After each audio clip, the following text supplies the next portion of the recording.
New at 5, the use of social media and the internet during this weekend's summit of protests. NATO demonstrators are hoping to harness the power of the internet, spread their message, and increase their numbers. ABC 7's Ben Bradley here with more on this sophisticated outreach program. Ben?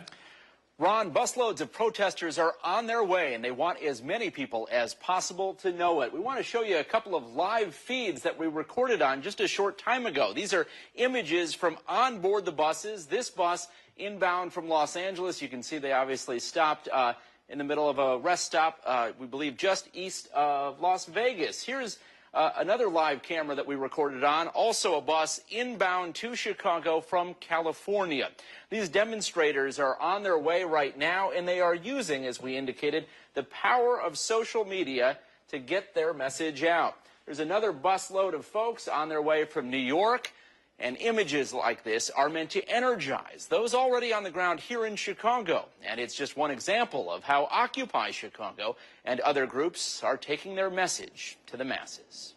Last night, as aggressive protesters charged through the streets of Bridgeport, a group of sympathizers had their back. From this Wicker Park loft, a high-tech effort is underway to make sure the whole world is watching. Or at least they can if they want to. How will you know you've been successful? Well, part of it is how much of this gets out there. Not only how much does it get out, but is it circulating to new audiences? It's fine if all the protesters are retweeting our stuff or passing it through to their friends, but what we really want is to reach new audiences.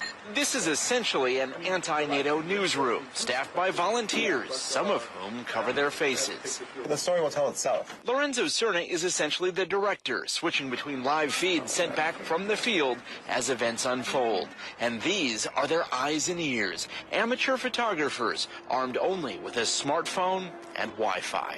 I don't consider myself part of the demonstrations. My goal is to make sure the flow of information continues and that there's a clear picture of exactly what happens here. As protests happen, many take to Twitter. Last night, Occupy Chicago repeated a tweet that said, "CPD makes wall. We step up, then run around. It's fun." Pushing the message out and encouraging new converts to the cause are all part of the unpaid job here. Why do they do it? Because there was a hole in the reporting that needed to be filled. So we're here out of necessity. Well, during the big protest planned for this weekend, the folks at NATO Indie Media expect there will be as many as 30 or 40 people sending back live streams of the demonstrations, as well as the police reaction to them as it happens. In a world where everyone can publish. And everybody can see it instantly. All right.